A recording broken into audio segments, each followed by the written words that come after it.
నిర్మలా సీతారామన్ గారు ఈరోజు ప్రవేశపెట్టిన బడ్జెట్ 2025. ఈ బడ్జెట్లో మెయిన్గా మిడిల్ క్లాస్ని అండ్ ఫార్మర్స్ని దృష్టిలో పెట్టుకొని డిజైన్ చేసినట్టుంది. ఎందుకంటే మనం మిడిల్ క్లాస్ వాళ్ళు చాలామంది ఎక్కువగా ఆలోచించేది ఇన్కమ్ ట్యాక్స్ గురించి. ఎందుకంటే బయట మనం ఏది కొన్నా అన్ని ట్యాక్స్ల మీదే రన్ అవుతాయి.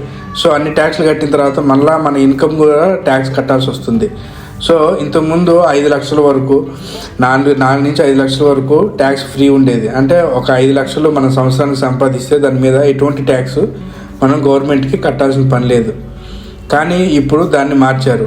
పాత ట్యాక్స్ స్లాబ్లో 4 నుంచి 8 లక్షలు అయితే 5% కట్టాలి. అదే 8 నుంచి 12 లక్షలు సంపాదించే వాళ్ళు సంవత్సరానికి 10% కట్టాలి. ఇలా రకరకాల స్లాబుల్లో 24 లక్షల కన్నా ఎక్కువ సంపాదించే వాళ్ళు 30% వరకు ట్యాక్స్ కట్టాల్సి ఉంటుంది. కానీ ఇప్పుడు ప్రవేశపెట్టిన బడ్జెట్లో మనం 12 లక్షల వరకు, అంటే మీరు సంవత్సరానికి 12 లక్షల వరకు సంపాదిస్తే మీరు ₹1 కూడా గవర్నమెంట్ ట్యాక్స్ కట్టక్కర్లేదు.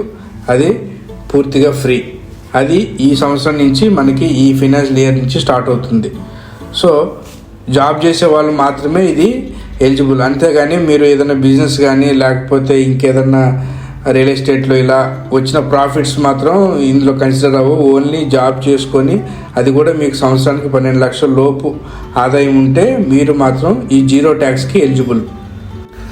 ఇంకోటి big tax relief for senior సిటిజన్స్కి మాత్రం ట్యాక్స్ రిలీఫ్లో కొంచెం ఇంక్రిమెంట్ అయితే చేశారు. ఎందుకంటే చాలామంది సీనియర్ సిటిజన్స్కి ఇప్పుడు డబ్బులు ఎక్కడి నుంచి వస్తాయి? ఏదన్నా రెంటల్ కానీ లేకపోతే ల్యాండ్ మీద కానీ ఇలా డబ్బులు వస్తూ ఉంటాయి. సో వాళ్ళు దాని మీద వచ్చిన డబ్బులకి ట్యాక్స్ కట్టాలి.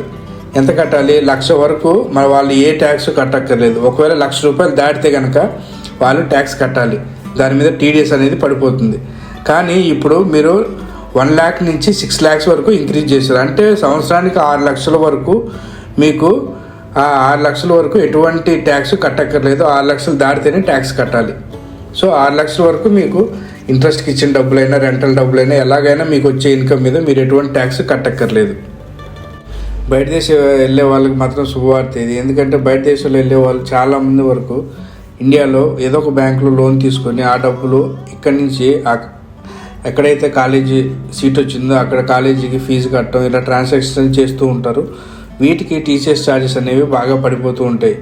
సో ఇప్పుడు గవర్నమెంట్ ఏం చేసిందంటే ఇలాంటి ఎడ్యుకేషనల్ పర్పస్ డబ్బులు లోన్ తీసుకొని కట్టే వాళ్ళకి కానీ బయట ట్రాన్సాక్షన్ చేసే వాళ్ళకి వేరే దేశానికి దాని మీద ఎటువంటి టీసీఎస్ పడదని క్లారిటీ ఇచ్చింది. ఈ సెంట్రల్ గవర్నమెంట్ ఈ బడ్జెట్లో మాత్రం టీడీఎస్లు చాలా భారీగా తగ్గించింది. చాలా వరకు సీనియర్ సిటిజన్స్కి అయితే చాలామందికి పెన్షన్లు వస్తూ ఉంటాయి. చాలామందికి ఎక్కువ పెన్షన్లు కూడా వస్తూ ఉంటాయి. కానీ వాళ్ళు ట్యాక్స్ కట్టాల్సి వస్తుంది.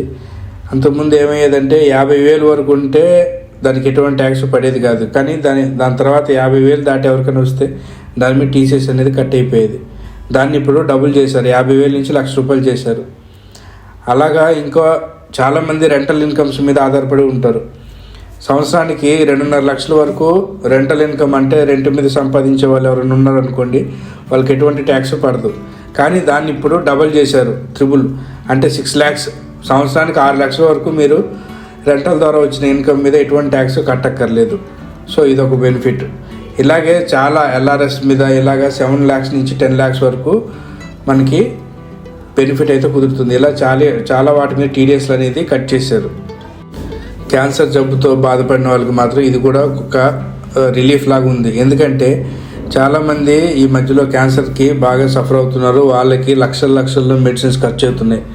చాలా వరకు మెడిసిన్స్ అనేవి మనకి మెయిన్ ఇలాంటి పెద్ద డిసీజెస్కి బయట దేశాల నుంచి మెడిసిన్స్ వస్తాయి. సో అప్పుడు మనకి వాటి మీద వేసే కస్టమ్ డ్యూటీ వల్ల వాటి ప్రైస్ అనేది ₹10 ఉన్నది ₹1,000 అయిపోతుంది. సో ఇలాగా కాకూడదని చెప్పేసి కస్టమ్ డ్యూటీని పూర్తిగా తీసేశారు. ఓన్లీ క్యాన్సర్ పేషెంట్స్కి, వాళ్ళ మెడిసిన్స్కి, వాళ్ళకయ్యే సర్జికల్ ఎక్విప్మెంట్స్కి వాటి వరకు. అలాగే కాకుండా ఇంకా 30 రకాల లైఫ్ సేవింగ్ డ్రగ్స్ వాటి మీద కూడా ఈ కస్టమ్ డ్యూటీ అనేది తీసేశారు. ఎందుకంటే ఇప్పుడు హార్ట్ అటాక్స్ కానీ, ఈ క్యాన్సర్ కానీ, హెచ్ఐవి ఇట్లాంటివి ఏదైతే ప్రాణాంతకమైన వ్యాధులు ఉన్నాయో వాటి మీద ఉండే మెడిసిన్స్ ఏవైతే మనకి బయట దేశాల నుంచి వస్తున్నాయో వాటి మీద ట్యాక్స్ అనేది తీసేశారు, కస్టమ్ డ్యూటీ. అంతేకాకుండా మామూలుగా మిగిలిన ఈ డ్రగ్స్ అయితే ఏవైతే వస్తున్నాయో అవి తయారు చేయడానికి రా మెటీరియల్ టైప్లో వస్తాయి కదా, సో వాటి మీద కూడా కస్టమ్ డ్యూటీ 5% అనేది తగ్గించారు. సో ఇలాగా ఆటోమేటిక్గా మెడికల్ అండ్ మెడిసిన్స్ రేట్స్ అయితే తగ్గిపోతాయి. ఇంకోటి మనకి లైఫ్ ఇన్సూరెన్స్ కూడా ఇప్పుడు ప్రైజెస్ అనేవి తగ్గిపోతాయి. ఎందుకంటే లైఫ్ ఇన్సూరెన్స్లో మనకి బయట నుంచి మన ఇన్సూరెన్స్ సెక్టార్లో ఇన్వెస్ట్మెంట్స్ అనేవి 75% వరకు బయట దేశంలో ఎవరైనా మనకి ఇన్వెస్ట్మెంట్ చేయొచ్చు. సో అది ఇప్పుడు 100% చేశారు. సో ఆటోమేటిక్గా మనకి ఇన్సూరెన్స్ డబ్బులు కూడా తగ్గిపోతాయి. సో ఇప్పుడు ఎవరైనా ఇన్సూరెన్స్ తీసుకోవాలనుకుంటే కరెక్ట్ టైం. ఫార్మర్స్కి ఇంతకుముందు కిసాన్ క్రెడిట్ కార్డ్ అని గవర్నమెంట్ అనేది అనౌన్స్ చేసింది. సో ఫార్మర్స్కి మాత్రమే ఆ క్రెడిట్ కార్డ్ అనేది ఇస్తారు. ఆ క్రెడిట్ కార్డ్ ఎంత అంటే 3 lakhs వరకు అందులో లిమిట్ ఉంటుంది.